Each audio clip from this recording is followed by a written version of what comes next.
च ज्ञानाञ्जनशलाकया चक्षुरुन्मिलितं येन तस्मै श्रीगुरवे नमः। नमावं विष्णुपदाय कृष्णपृष्ठाय भूतले श्रीमते भक्तिवेदान्त स्वामिने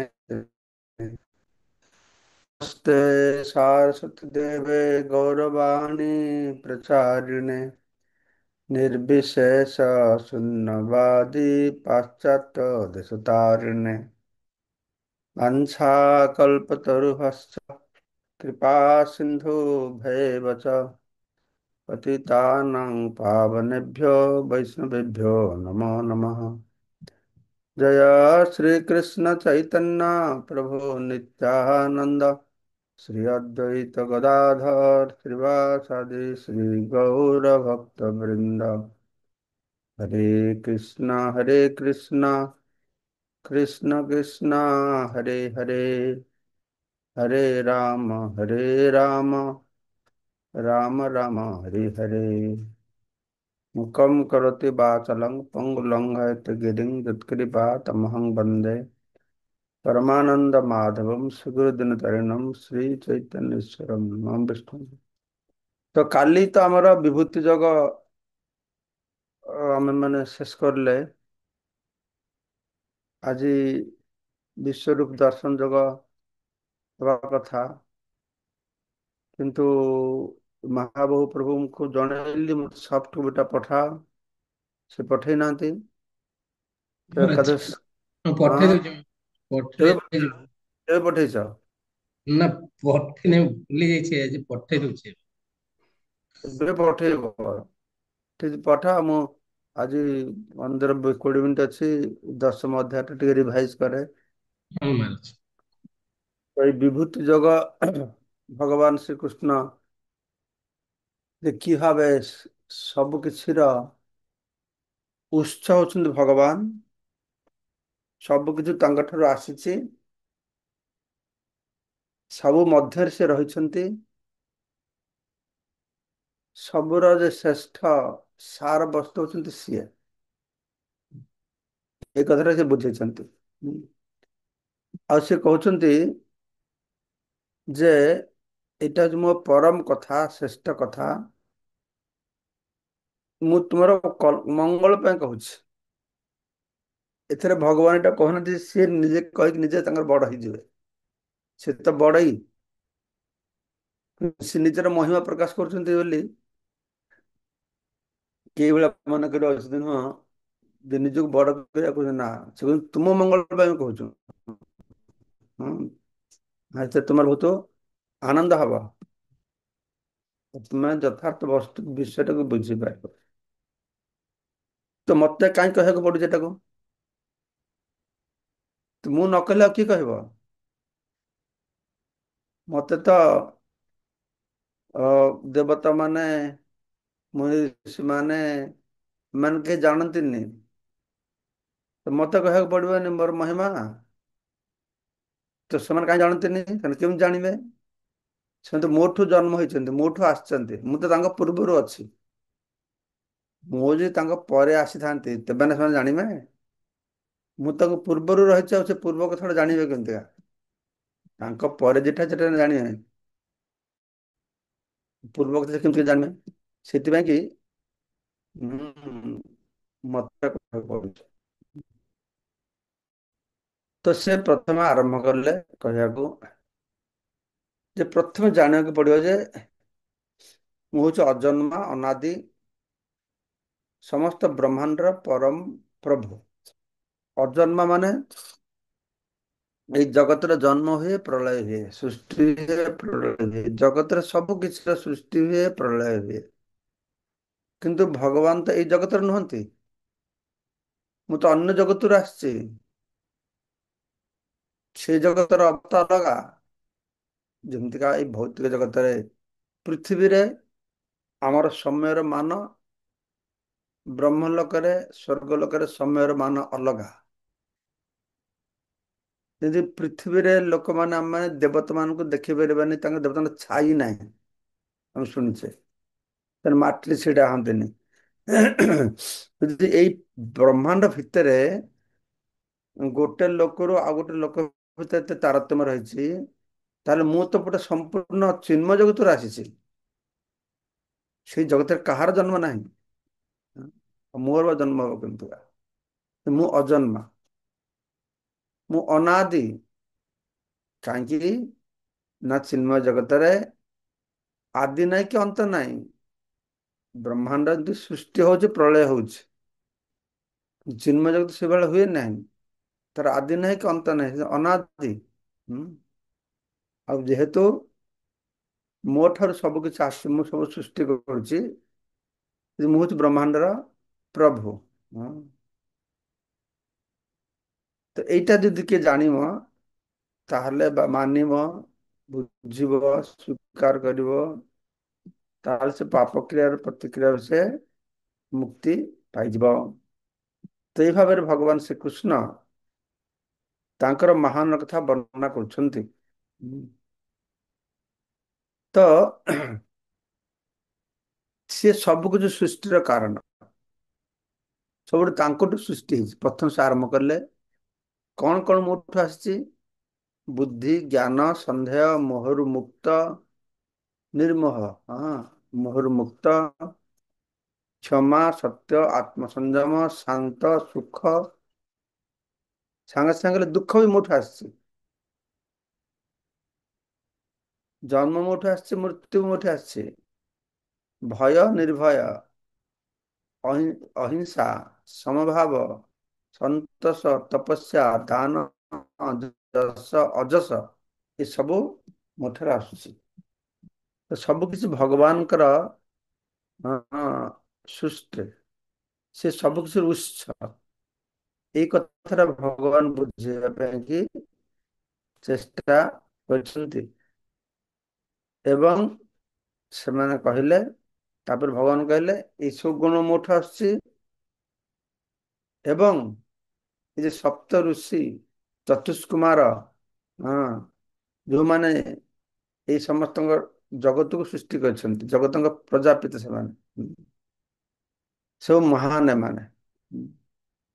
ଏବଂ ଏଇ ଜଗତର ଯେତେ ଜୀବ ଅଛନ୍ତି, ସପ୍ତଋଷି, ଚତୁର୍କୁମାର, ମନୁଠୁ ଆରମ୍ଭ କରିକି, ଏମାନେ ସବୁ ମୋର ମନରୁ ଜାତ ହେଇଛନ୍ତି। ଏବଂ ସମସ୍ତ ଜୀବ ମୋ ଠାରୁ ଜାତ ହେଇଛନ୍ତି। ଭଗବାନଙ୍କର ଏଇ ଅଧ୍ୟାୟର କହିବାର ଉଦ୍ଦେଶ୍ୟ ହଉଛି, ମୁଁ ସବୁର ଉତ୍ସ, ମୋଠୁ ସମସ୍ତେ ଜନ୍ମ ହେଇଛନ୍ତି। ତ ଏଇ ଭାବରେ ଭଗବାନଙ୍କର ଐଶ୍ୱର୍ଯ୍ୟ ଶକ୍ତିର କଥା ଜାଣିବାକୁ ପଡିବ। ଏଇ ଶ୍ଲୋକରେ 7 ଶ୍ଲୋକ କୃଷ୍ଣ କହିଲେ, ମୋର ଐଶ୍ୱର୍ଯ୍ୟ ଶକ୍ତି ଜାଣିଲେ କଣ ହବ ନା, ସେ ଐକାନ୍ତିକ ଭାବରେ ମୋର ଭକ୍ତି ଯୋଗରେ ସେବାରତ ହବ, ଏତେ ସନ୍ଦେହ ନାହିଁ। ଭଗବାନଙ୍କ ବିଭୂତି ଜାଣିବାକୁ ପଡିବ। ସେଥିପାଇଁ ଆମକୁ ଗୀତା ଭାଗବତ ପଢିବାକୁ ପଡିବ। ନହେଲେ ଆମେ ଅଜ୍ଞାନ ଅନ୍ଧକାର ମଧ୍ୟ ରହିକି କାହାର ଯେ ଆଶ୍ରୟ ନେବା ତା ଠିକ ନାହିଁ। ତ ଏଇ ଭାବରେ ଭଗବାନ ଶ୍ରୀକୃଷ୍ଣ ସଂକ୍ଷେପରେ ମୋ ଠାରୁ ଯେ ସବୁ କିଛି ଆସୁଛି, ସେ କିଛିଟା କଥା ବତେଇଲେ। ଜ୍ଞାନ, ବୁଦ୍ଧି, ଏ ସେ ସପ୍ତକୁମାର, ଏ ସବୁ ଅଛନ୍ତି କହିକି ଶେଷରେ 8, 9, 10, 11ରେ ଚତୁଶ୍ଲୋକୀ ଭଗବତ ଗୀତା କହିବେ, ତ କେବଳ ଯେ ଜ୍ଞାନ, ବୁଦ୍ଧି, ଏ ସେ ଚତୁଷ୍କୁମାର ତା ନୁହଁ, ଅହମ୍ ସର୍ବସ୍ୱ ପ୍ରଭବ, ସବୁ କିଛି। ତାଙ୍କର ସିଦ୍ଧାନ୍ତରେ ସେ କହିଲେ ଯେ ଯେତେ କିଛି ଅଛି, ସବୁ କିଛିର ଉତ୍ସ ହଉଛି ମୁଁ, ମୋ ଠାରୁ ସମସ୍ତେ ପ୍ରକାଶିତ ହେଇଛନ୍ତି। ଏଇଟାକୁ ବୁଝିକି ଯୋଉମାନେ ବୁଦ୍ଧିମାନ ବ୍ୟକ୍ତି, ସେମାନେ କଣ କରିବେ ନା ମୋର ଭଜନ କରିବେ। ମୋର ଭଜନ ମାନେ ମୋର ଭକ୍ତିମୂଳକ ସେବାରେ ନିଯୁକ୍ତ ହେବେ। ଭଗବାନଙ୍କର ଭକ୍ତିମୂଳକ ସେବାରେ ନିଯୁକ୍ତ ହେବେ। ସେ ପୁରା ପ୍ରଭୁପାଦ ତାଙ୍କ ତାତ୍ପର୍ଯ୍ୟ ବୁଝେଇଲେ ଯେ ସବୁ କିଛି ନଥିଲା, ତାହେଲେ ଭଗବାନ ଥିଲେ। ତାପରେ ଭଗବାନ କହୁଛନ୍ତି ଯେ ସେ ମୋର ଭଜନ କରିବେ। ମୋର ଭଜନ କେମିତି କରିବେ? ଯୋଉମାନେ ତାଙ୍କର କେମିତି କରିବେ ନା, ତାଙ୍କ ମନକୁ ସମ୍ପୂର୍ଣ୍ଣ ରୂପେ ମୋ ଠାରେ ନିଯୁକ୍ତ କରିବେ, ପ୍ରାଣକୁ ମୋ ଠାରେ ଅର୍ପଣ କରିବେ, ଏବଂ ମୋ ସମ୍ପର୍କରେ ଆଲୋଚନା କରିବେ, ମୋ କଥା ପ୍ରଚାର କରିବେ। এইଥିରେ ସେ ସନ୍ତୁଷ୍ଟ ଲାଭ କରିବେ ଓ ଆନନ୍ଦ ଲାଭ କରିବେ। ହୁଁ। ଯିଏ ଭଗବାନ ସବୁ কিছুର ସ୍ରଷ୍ଟା ବୋଲି ବୁଝିକି ତାଙ୍କ ସେବାରେ ନିଯୁକ୍ତ ହବ, ତାଙ୍କର କାର୍ଯ୍ୟକଳାପ ଏଇଭଳିଆ ରହିବ। ତାଙ୍କ ମନକୁ ପ୍ରାଣକୁ ଭଗବାନଙ୍କୁ ଅର୍ପଣ କରିକି ସେମାନେ କଣ କରିବେ ନା ଭଗବାନଙ୍କର କଥା ପ୍ରଚାର କରିବେ, ପରସ୍ପର ମଧ୍ୟରେ ଆଲୋଚନା କରିବେ। ସେଇଟା ହିଁ ତାଙ୍କର ଆନନ୍ଦ। ସେଇଥିରେ ସେ ସେମାନେ ସନ୍ତୁଷ୍ଟ ହେବେ। ହଁ, ସେଇଟା ତାଙ୍କ ସନ୍ତୁଷ୍ଟର କାରଣ ହେବ। ଆଉ ଯେତେବେଳେ ଏଇଭଳିଆ ଲୋକମାନେ ହଁ ତାଙ୍କର ତାଙ୍କର ମନକୁ ମୋ ଠାରେ ଅର୍ପଣ କରିବେ, ପ୍ରାଣକୁ ଅର୍ପଣ କରିକି ହଁ ମୋ କଥା ପ୍ରଚାର କରିବେ, ମୋ କଥା ଶ୍ରବଣ କରିବେ। ସେମାନଙ୍କୁ ଏଇ ଭାବେ ଯୋଉମାନେ ସବୁ ସମୟରେ ପ୍ରୀତିପୂର୍ବକ ମୋର ଭଜନ କରିବେ, ତାଙ୍କୁ ମୁଁ ବୁଦ୍ଧି ଯୋଗ ଦେବି। ବୁଦ୍ଧି ଯୋଗ ଦେବି ଯାଦ୍ୱାରା ସେମାନେ ମତେ ଲାଭ କରିପାରିବେ। ଏଇ ବୁଦ୍ଧି ଦ୍ୱାରା ମତେ ଲାଭ କରିପାରିବେ। ହୁଁ। ମୁଁ ତମର ବୁଦ୍ଧି ଦେବି ତା ନୁହେଁ ମୁଁ ତମକୁ ଜ୍ଞାନ ବି ଦେବି। ତାଙ୍କ ପ୍ରତି ଅନୁକମ୍ପା କରିକି ବିଶେଷ ଦୟା ପ୍ରଦର୍ଶନ କରିବି। ବିଶେଷ ଦୟା ପ୍ରଦାନ କରିକି ତାଙ୍କୁ ଜ୍ଞାନ ହୃଦୟରେ, ମୁଁ ହୃଦୟରେ ବସିଛି ପରମାତ୍ମା ରୂପରେ, ମୁଁ ଜ୍ଞାନ ପ୍ରଦୀପ ପ୍ରଜ୍ୱଳିତ କରିକି ଏଇ ଅଜ୍ଞାନ ଠାରୁ ଉଦ୍ଭୂତ ଯୋଉ ଅନ୍ଧକାର, ସେ ଅନ୍ଧକାରକୁ ମୁଁ ଦୂରୀଭୂତ କରିବି। ତେବେ ଭଗବାନ ଶ୍ରୀକୃଷ୍ଣ ଏଇ 4ଟା ଶ୍ଲୋକରେ କହିଲେ। ତ ବର୍ତ୍ତମାନ ପର୍ଯ୍ୟନ୍ତ ଭଗବାନ ସବୁ ଯାହା କହିଲେ ତାଙ୍କର ବିଭୂତିର କଥା, ତାଙ୍କର ମହିମାର କଥା, ଯେ ସିଏ ହଉଛନ୍ତି ସବୁ କିଛି, ସବୁ ତାଙ୍କଠୁ ଆସିଛି, ସେ ସବୁର ଉତ୍ସ। ତ ଏଇ କଥାଟା ଶୁଣିବା ପରେ ଅର୍ଜୁନ ତାଙ୍କର ମତ ଦେଲେ ଯା ମୁଁ ଏଇଟା ଶୁଣିକି ବୁଝିପାରୁଛି ଯେ ଆପଣ ହଉଛନ୍ତି ପରମ ବ୍ରହ୍ମ, ପରମ ଧାମ, ପବିତ୍ର, ପରମ ପବିତ୍ର। ଆପଣ ଶାଶ୍ୱତ ଦିବ୍ୟ, ଆପଣ ଆଦିଦେବ ଏବଂ ଅଜ ବିଭୁ, ମାନେ ସର୍ବବ୍ୟାପକ। ଏଟା ଅର୍ଜୁନଙ୍କର ମତ। ସେ କହିଲେ କଣ ମୁଁ କହୁଛି ତା ନୁହଁ, ସମସ୍ତ ଋଷି ମାନେ, ଦେବର୍ଷି ନାରଦ, ଅସିତ, ଦେବଲ, ବ୍ୟାସ, ସେମାନେ କହୁଛନ୍ତି। ଆଉ ସ୍ଵୟଂ ବ୍ରବିଷ୍ମି, ଆପଣ ନିଜେ ବି କହୁଛନ୍ତି ଯେ ଆପଣ ସବୁ କିଛିର ମୂଳ। ସେଥିପାଇଁ କି ଯେହେତୁ ମୁନି ଋଷି ମାନେ ବି ଏ କଥା କହୁଛନ୍ତି, ତ ମୁଁ ସେଥି ମନେ କରୁଛି ଯାହା ଆପଣ ମତେ କହିଲେ ଏ ସବୁ ସତ୍ୟ ମୁଁ ଗ୍ରହଣ କରୁଛି। ଦେବତା ମାନେ, ଦାନବ ମାନେ କେହି ଆପଣଙ୍କର ବ୍ୟକ୍ତିତ୍ବ ଅସ୍ତିତ୍ୱକୁ ଜାଣନ୍ତିନି। ଆପଣଙ୍କ ସାକାର ସ୍ୱରୂପକୁ ଜାଣିବାରେ ଏମାନେ ସମସ୍ତେ ବିଭ୍ରାନ୍ତ।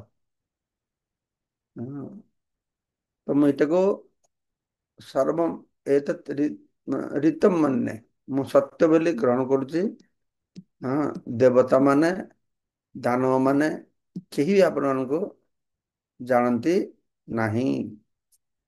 ତ ଆପଣଙ୍କୁ ଜାଣନ୍ତି ନାହିଁ କି ଭାବରେ? ନା ବାସ୍ତବିକ ଆପଣଙ୍କ ଶକ୍ତି ସାଧ୍ୟରେ ଆପଣ ସବୁ କିଛି ଜାଣନ୍ତି। ଆପଣଙ୍କୁ କିଏ ଜାଣେ? ନା ଆପଣଙ୍କୁ ଆପଣ ହିଁ ଜାଣନ୍ତି। ଏମାନେ କେହି ଜାଣନ୍ତିନି। ଆପଣଙ୍କୁ ଆପଣ ହିଁ ଜାଣନ୍ତି। ଆପଣ ହଉଛନ୍ତି ସବୁର ଆଦି ମୂଳ, ଆଦି କାରଣ। ସମସ୍ତ ଜୀବର ପ୍ରଭୁ, ଦେବତା ମାନଙ୍କ ପ୍ରଭୁ। ବିଶେଷ କରି ଆପଣ ପୁରୁଷୋତ୍ତମ। ପୁରୁଷୋତ୍ତମ ତ ନିରାକାର ହେବେନି, ନିଶ୍ଚୟ ସାକାର ହେବେ। ସେ ନିଜେ ଗ୍ରହଣ କରିଲେ। ଠିକ ଅଛି, ଆପଣ ଯାହା କିଛି କହିଲେ ମୁଁ ଶୁଣିକି ଏଟା ମାନିନେଲି। ଆପଣ ପରମ ବ୍ରହ୍ମ, ପରମ ଧାମ, ପରମ ପୁରୁଷ। କିନ୍ତୁ ବର୍ତ୍ତମାନ ମୁଁ ଶୁଣିବାକୁ ଚାହୁଁଛି ଆପଣ ଟିକେ ଆଉ ବିଶେଷ ଭାବେ ବ୍ୟାଖ୍ୟା ଦିଅନ୍ତୁ। ଆପଣଙ୍କର ଐଶ୍ୱର୍ଯ୍ୟ ସମ୍ପର୍କରେ, ଆପଣଙ୍କ ବିଭୂତି ସମ୍ପର୍କରେ। ଆପଣ ନିଜେ ଟିକେ ବ୍ୟାଖ୍ୟା କରନ୍ତୁ। ଯୋଉ ବିଭୂତି ଦ୍ଵାରା ଆପଣ ପୁରା ଜଗତକୁ ବ୍ୟାପିକି ରହିଛନ୍ତି। ଆପଣଙ୍କ ସର୍ବବ୍ୟାପକତ୍ୱ ତାଠୁ ବୁଝେଇ କୁହନ୍ତୁ। କାହିଁକିନା ଲୋକମାନେ ପରମ ବ୍ରହ୍ମ ସର୍ବବ୍ୟାପକ ବୋଲି ତାଙ୍କ ରୂପକୁ ମାନୁନାହାନ୍ତି। ସେ ସବୁ ଜାଗାରେ ଅଛନ୍ତି। ତାକୁ ମୂର୍ତ୍ତି ଭିତରେ କାହିଁକି ତ ସେମିତି କରି ରଖୁଛ, ଏଇଟା ଭାବୁଛନ୍ତି। କିନ୍ତୁ ଏଠି ଅର୍ଜୁନ ଚାହୁଁଛନ୍ତି ନା ଆପଣ ଗୋଟିଏ ଜାଗାରେ ରହିକି ବି ସବୁ ଜାଗାରେ କେମିତି ଅଛନ୍ତି। ହୁଁ? ସେଇଟା ମତେ ବୁଝେଇ କୁହନ୍ତୁ। ଆପଣ ଗୋଟିଏ ମୋ ସାମ୍ନାରେ ଛିଡା ହେଇଛନ୍ତି ଆଉ ସବୁ ଜାଗାରେ ବି ଅଛନ୍ତି, ସେଇଟା ମତେ କୁହନ୍ତୁ। ହୁଁ? କି ଭାବରେ ଆପଣଙ୍କୁ ମୁଁ ଧ୍ୟାନ କରିପାରିବି, କି ରୂପରେ ଆପଣଙ୍କୁ ଚିନ୍ତା କରିବି। ତ ଏଇଟା ଭଗବାନ ଅର୍ଜୁନ କହୁଛନ୍ତି ଯେ ସବୁ ଜାଗାରେ ଯେ ଆପଣ ଅଛନ୍ତି, ସେଇଟା ମୁଁ କେମିତି ଚିନ୍ତା କରିପାରିବି। ଅର୍ଜୁନଙ୍କ ସାମ୍ନାରେ ତ କୃଷ୍ଣ ଛିଡା ହେଇଛନ୍ତି, ସେ ଦେଖୁଛନ୍ତି। ଅର୍ଜୁନ ତ ସାରାଦିନ କୃଷ୍ଣଙ୍କ ଚିନ୍ତା ହିଁ କରୁଛନ୍ତି। ପୁଣି ପଚାରୁଛନ୍ତି କଣ ପାଇଁ କି, ଯେ କେମିତି ଧ୍ୟାନ କରିବି। କେମିତି ଧ୍ୟାନ କରିବେ ମାନେ ଯୋଉମାନେ ସମସ୍ତେ ତ ଆପଣଙ୍କର ଏ ସାକାର ରୂପର ସଂସ୍ପର୍ଶ ଆସୁନାହାନ୍ତି, ଜାଣୁନାହାନ୍ତି, ବୁଝୁନାହାନ୍ତି, ମାନୁନାହାନ୍ତି, ତାହେଲେ ଆପଣ ବିଭୂତି ଐଶ୍ୱର୍ଯ୍ୟ ମାଧ୍ୟମରେ କୁହନ୍ତୁ ଆପଣଙ୍କ ସର୍ବବ୍ୟାପକ ସବୁଠାରେ କେମିତି ଆପଣ ଅଛନ୍ତି। ତ ସାଧାରଣ ଲୋକମାନେ, ଭକ୍ତ ମାନ ହୁଅନ୍ତୁ, ଯିଏ ହଉଛି ସବୁଠାରେ ଆପଣଙ୍କୁ ଦେଖିପାରିବ। ସେଟା ଆମକୁ ଟିକେ ବର୍ଣ୍ଣନା କରିକି ବିସ୍ତାରିତ ଭାବରେ ବର୍ଣ୍ଣନା କରି କୁହନ୍ତୁ। କାହିଁକି ନା ଆପଣଙ୍କ ବିଭୂତି, ଆପଣଙ୍କ ମହିମା, ଆପଣଙ୍କ ଐଶ୍ୱର୍ଯ୍ୟ ଏତେ ସୁନ୍ଦର। ହଁ, ତ ସେ କଥା ଶୁଣିକି ମୋ ତୃପ୍ତି ହଉନି, ଆଉ ଶୁଣିବାକୁ ଚାହୁଁଛି, ଆଉ ଶୁଣିବାକୁ ଚାହୁଁଛି। ସଂକ୍ଷେପରେ ଯାହା କିଛି କହିଲେ, ହଁ ଏଇଟା ଅତି ସୁନ୍ଦର ଜିନିଷ, ତ ସେଟା ଆଉ ଟିକେ ବେଶୀ କରି ମତେ ଭଲ ଭାବେ ବୁଝେଇ କୁହନ୍ତୁ। ତ ଭଗବାନ କହିଲେ ହଁ ହଁ ଅବଶ୍ୟ ମୁଁ ମୋର ଆତ୍ମବିଭୂତି କଥା କହିବି। ମୋର ବ୍ୟକ୍ତିଗତ ଐଶ୍ୱର୍ଯ୍ୟର କଥା କହିବି ତୁମକୁ। ମୁଁ କିଛି କିଛି କହିବି, ଯାହା କହିବି ବର୍ଣ୍ଣନା କରିବି, କିନ୍ତୁ ସେ ସବୁ ତ ବର୍ଣ୍ଣନା କରିହବନି, ତାର ତ ଅନ୍ତ ନାହିଁ। ମୋର ଐଶ୍ୱର୍ଯ୍ୟ ଅନ୍ତ ନାହିଁ, କିନ୍ତୁ ମୁଁ ବିଶେଷ ଭାବେ ମୁଖ୍ୟ ମୁଖ୍ୟ କିଛି କହିବି। ଅତି ସଂକ୍ଷେପରେ କହିଥିଲେ ଏବେ ଟିକେ ବର୍ଣ୍ଣନା କରିବି, କିନ୍ତୁ ସେଇଟା ବି ସଂକ୍ଷେପ, କାହିଁକି ନା ମୋର ବିଭୂତି ଅନନ୍ତ, ଯେତେ କହିଲେ ବି ଶେଷ ହବନି। ତାପରେ ଭଗବାନ ଆରମ୍ଭ କରିଲେ ତାଙ୍କର ବିଭୂତି, ଯେ ଯେ ମୁଁ ହଉଛି ସମସ୍ତ ଜୀବ ମାନଙ୍କ ହୃଦୟ ଥିବା ଆତ୍ମା, ଅର୍ଥାତ ପରମାତ୍ମା ରୂପରେ ସରଭୂତା ସେ ସମସ୍ତ ଜୀବ ହୃଦୟରେ ମୁଁ ରହିଛି। ପ୍ରଥମ କଥା, ମୋର ସର୍ବବ୍ୟାପକ ତ ଜାଣିବାକୁ ଚାହୁଁଛ, ପ୍ରତି ଜୀବ, ପ୍ରତି ଅଣୁ ପରମାଣୁ ମୁଁ ରହିଛି। ମୁଁ ସବୁର ଆଦି ମଧ୍ୟ ଅନ୍ତ,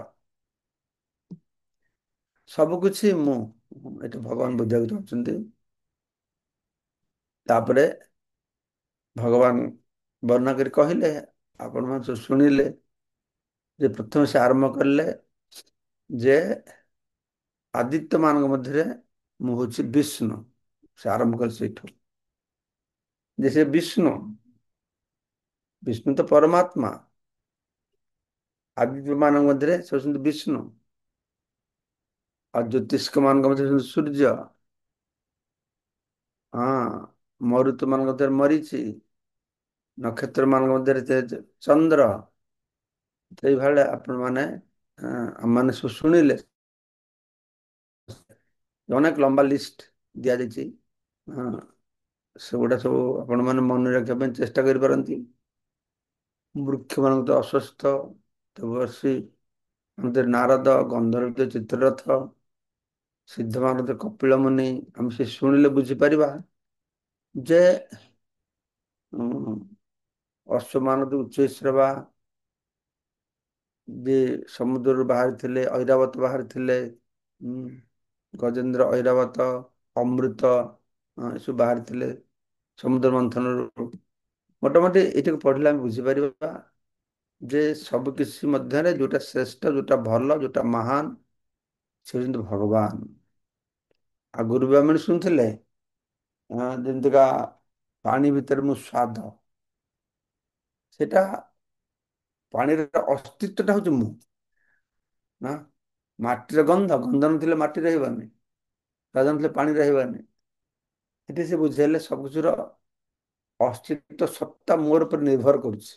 ଆଉ ଆଗରୁ ଗୋଟେ ଚାପ୍ଟର କରିଛନ୍ତି, ଆଜି ଏଥିରେ ଏଠି ଏସବୁ ବର୍ଣ୍ଣନା କରୁଛନ୍ତି ଯେ ଯାହା କିଛି ତା ଭିତରେ ମୁଁ ହଉଛି ଏଁ, ଏଇଟା ଯାହାର ଭିତରେ ଏଇସବୁ ବିଷୟରେ ଶ୍ରେଷ୍ଠତା ପ୍ରତିପାଦିତ ହେଇଛି ବା ବର୍ଣ୍ଣନା କରାଯାଇଛି। ତାପରେ ସବୁ ବହୁ ଲମ୍ବା ଅନେକ ଗୁଡେ ଶ୍ଲୋକ ମାଧ୍ୟମରେ ବହୁ କଥା ଭଗବାନ କହିଲେ। ସେ ମୃତ୍ୟୁ ବି ସେ କହିଲେ ମୁଁ ହଉଛି ମୃତ୍ୟୁ, ମୁଁ ହଉଛି କାଳ। ନାରୀ ଭିତରେ ଯେ ସଦ୍ଗୁଣାବଳୀ ଗୁଡ଼ିକ ସେଗୁଡା ସେ କହିଲେ ସେ ହଉଛି ମୁଁ। ତ ଏଇ ଭାବରେ ବର୍ଣ୍ଣନା କରିକି ଭଗବାନ ଶ୍ରୀକୃଷ୍ଣ ଶେଷକୁ କହିଲେ ଯେ ଅର୍ଜୁନ, ବିଷ୍ଣୁ ମାନଙ୍କ ଭିତରେ ବାସୁଦେବ ହଉଛନ୍ତି ମୁଁ, ଆଜି ବିଷ୍ଣୁ ହଉଛି ମୁଁ, ତ ସବୁ ତ ହଉଛନ୍ତି ଭଗବାନ କୃଷ୍ଣ। ଲୋକମାନେ ଗୀତାକୁ ମାନୁଛନ୍ତି କିନ୍ତୁ ଏ କଥା ଶୁଣିକି ବୁଝୁନାହାନ୍ତି, ବଡ ଅସମ୍ଭବ କଥା। ହଁ, ଭଗବାନ ଏତେ ତ ଗୀତା ଯଦି ମାନୁଛ ତ ଭଗବାନ କଥା ମାନିବାକୁ ପଡିବ ତ, ତା ନହେଲେ କେମିତି ହବ? ଗୀତା ମାନିବ ଭଗବାନ କଥାକୁ ମାନିବନି, ଏ ତ ହବନି ନା। ହୁଁ। ତାପରେ ଏସବୁ କଥା ବର୍ଣ୍ଣନା କରିକି ଭଗବାନ ଶ୍ରୀକୃଷ୍ଣ କହିଲେ ଯେ ମୁଁ ହଉଛି ସବୁ ସୃଷ୍ଟିର ବୀଜ ମୂଳ, ଚରାଚରରେ ଯାହା କିଛି ଅଛି ମୋ ବିନା କିଛି ରହିପାରିବ ନାହିଁ। ହୁଁ। ତ ଏଇ ସମସ୍ତ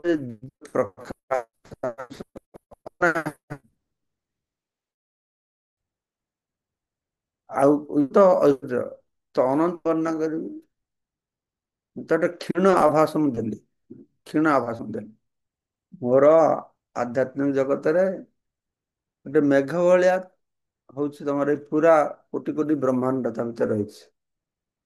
ତାହେଲେ ସିଏ ତ ଗୋଟେ ମୋର ଅଂଶ, ଗୋଟେ କଣା। ହଁ, ବୁଝିପାରିଲ? ସେ ଏଇଟିକି ତୁମେ ଜାଣି ରଖ, ଯାହା ସୁନ୍ଦର ଗୌରବମୟ ବଳିଷ୍ଠ ଭଲ ଏ ସବୁ କିଛି ମୋ ଅଂଶରୁ ଉଦ୍ଭବ ହେଇଛି।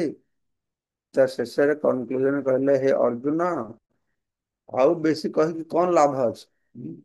ଏଇ ସବୁ ଐଶ୍ୱର୍ଯ୍ୟର, ହଁ, ଜ୍ଞାନର ବିଶେଷ ବର୍ଣ୍ଣନା କଣ ଆବଶ୍ୟକତା ଅଛି? ତୁମେ ଏଇଟିକି ଜାଣ, ମୋର ଏକ ଅଂଶ ସାହାଯ୍ୟରେ, ମୋର ଗୋଟେ ଅଂଶ ସାହାଯ୍ୟରେ ମୁଁ ସମଗ୍ର ବ୍ରହ୍ମାଣ୍ଡକୁ ପରିବ୍ୟାପ୍ତ କରି ରଖିଛି। ମୋର ଅଂଶ ହଉଛି ମୋର ପ୍ରକାଶ, ସେଟା ହଉଛି ପରମାତ୍ମା। ପରମାତ୍ମା ରୂପରେ ମୁଁ ସମସ୍ତ ବ୍ରହ୍ମାଣ୍ଡକୁ ବ୍ୟାପ୍ତ ହେଇକି ରହିଛି ଏବଂ ନିରାକାର ବ୍ରହ୍ମ ମଧ୍ୟରେ ସାରା ବ୍ରହ୍ମାଣ୍ଡକୁ ମୁଁ ଧାରଣ କରିଛି। ଏ ସାରା ବ୍ରହ୍ମାଣ୍ଡ କୋଥାয় ଅଛି? ଏ ଅନନ୍ତ ବ୍ରହ୍ମାଣ୍ଡ କୋଥାয় ଅଛି? କୋଉଠି ଅଛି? ନିରାକାର ବ୍ରହ୍ମ ଜ୍ୟୋତି ଭିତରେ ଅଛି। ଜ୍ୟୋତିଟା କୋଉଠି ଅଛି? ବ୍ରହ୍ମ କୋଉଠି ଅଛି? ବ୍ରହ୍ମଣ ହିଁ ପ୍ରତିଷ୍ଠା। ହଁ, ଏଇ ଏଇ ଏଇ ଭୌତିକ ଜଗତଟା, ଭୌତିକ ଜଗତ ଭିତରେ ମୁଁ ପରମାତ୍ମା ରୂପରେ ସର୍ବବ୍ୟାପକ ରହିଛି। ଆଉ ଚିଦ୍ ଆକାଶରେ ଏଇ ବ୍ରହ୍ମାଣ୍ଡ ରହିଛି, ନିରାକାର ବ୍ରହ୍ମ। ହଁ, ଏଇ ବ୍ରହ୍ମ ସମସ୍ତ ବ୍ରହ୍ମାଣ୍ଡକୁ ଧାରଣ କରିଛି ଆଉ ମୁଁ ବ୍ରହ୍ମକୁ ଧାରଣ କରିଛି। ହଁ, ବ୍ରହ୍ମଣ ହିଁ ପ୍ରତିଷ୍ଠା। ବ୍ରହ୍ମ ଜ୍ୟୋତି କାଠୁ ଆସୁଛି? ନା ଭଗବାନଙ୍କଠୁ ଆସୁଛି। ହଁ, ଯସ୍ୟ ପ୍ରଭା ପ୍ରଭବतो ଜଗଦଣ୍ଡ କୋଟି କୋଟି ଅଶେଷ ବସୁଧାଦି ବିଭୂତି ଭିନ୍ନମ୍ ତଦ୍ବ୍ରହ୍ମ ନିଷ୍କଲମ୍ ଅନନ୍ତମ୍ ଅଶେଷ ଭୂତମ୍ ଗୋବିନ୍ଦଂ ଆଦି ପୁରୁଷଂ ତମହଂ ଭଜାମି। ତ ବ୍ରହ୍ମ ଭଗବାନ ଠାରୁ ଆସୁଛି। ତ ଏଇ ଭାବେ ସୁନ୍ଦର ଭାବେ ଦଶମ ଅଧ୍ୟାୟରେ ଭଗବାନଙ୍କର ବିଭୂତିର କଥା ଶୁଣେଇଲେ।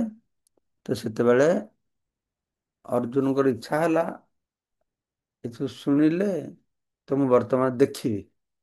ତ ଏକାଦଶ ସ୍କନ୍ଧରେ ଭଗବାନ ଶ୍ରୀକୃଷ୍ଣ ତାଙ୍କର ଐଶ୍ୱର୍ଯ୍ୟ ଦେଖେଇଲେ।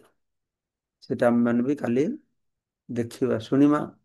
ଭଗବାନ ତାଙ୍କର ଐଶ୍ୱର୍ଯ୍ୟ କେମିତି ବର୍ଣ୍ଣନା କଲେ। ଆଜି ଟିକେ ସଂକ୍ଷେପରେ ଚୈତନ୍ୟ ଚରିତାମୃତ ପାଠ କରିଦେବା। ଏଠି ପ୍ରାୟ এক সপ্তাহ হয়ে গেল, 10 দিন হয়ে গেল বৃষ্টি, সূর্য দেখা যায় না। আমরা মানে যেদিন থেকে আমি এখানে এসেছি 15 দিন হয়ে গেল, সূর্য দেখা যায় না।